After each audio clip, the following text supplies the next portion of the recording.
Morning. One of my favourite shows was The Fast Show, and one of the characters in that was called Jesse, and he lived in a shed, and every so often he'd pop out and say, "Today I have mostly been eating acorns," or "Today I have mostly been spreading seaweed over my face," and all other random sayings. So today I am mostly going to be talking about the water challenge, the 30-day water challenge. I have done one of these before. Everybody knows and is aware that we should drink more water. We are 75% water. Our bodies are made up of water, 75%. If we don't drink water, all sorts of things can happen and will go wrong.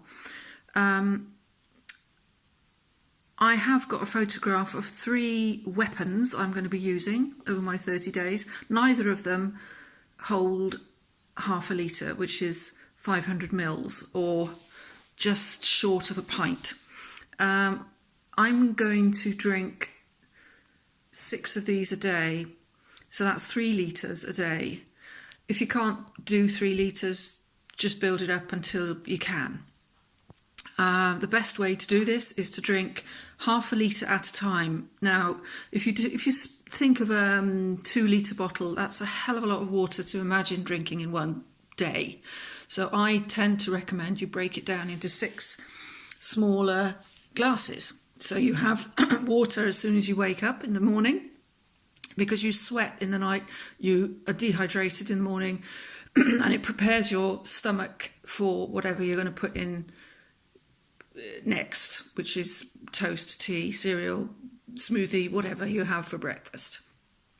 It creates that liquid that the body needs, excuse me, to work and digest whatever it is you're going to be eating. So before breakfast, and then have your breakfast, and then after breakfast. So you have half a litre before, half a litre after breakfast. Now that can be between breakfast and lunch, and then another half a litre again before lunch, because it also helps to digest what you've eaten and prepares your body for the next amount of food that goes in. And then another half a litre following lunch, and then again half a litre before your evening meal and in the evening or after your evening meal. Why not eat and drink at the same time? Well, you don't need to. As I said, it creates a reservoir for the food to fall into so that it gets digested more easily, and then it can pass out as waste. Don't worry about whether you're going to pee more.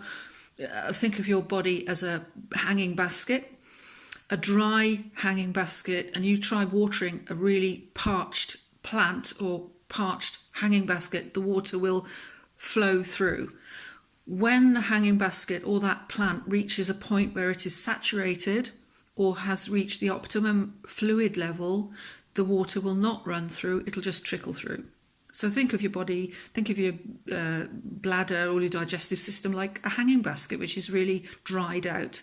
Yes, you might find you're going to the loo a bit more frequently at the beginning, but it'll even itself out and you will notice a difference. I've done this before. It's more difficult for me in the cooler months, and I have got 3 glasses which I'm going to use. One we call the blue cup, one which is a pint mug, and one which is an IKEA tumbler. And I will put some water by my bed in the night before I go to sleep. I'll put a cup back next to the bed so that it is at a relatively warm temperature in the morning, because that's quite important as well. If you put freezing cold water out of the tap into your system, it can shock you. So either slightly off the boil water or just water that you've left overnight to keep at room temperature or body temperature water first thing in the morning is ideal.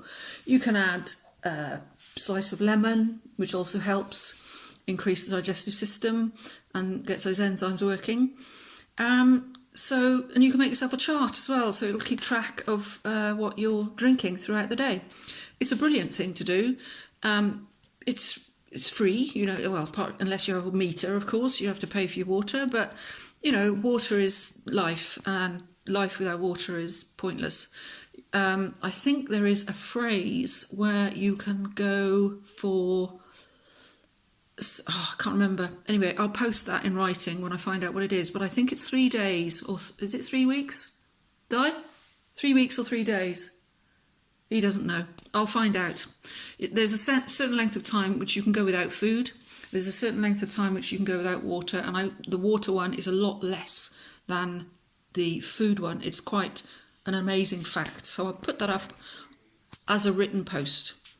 See you later. And I'm going to start this on the 1st of October. So if anybody wants to join me. Put a comment down below and let's see how we get on and support each other. Okay, bye.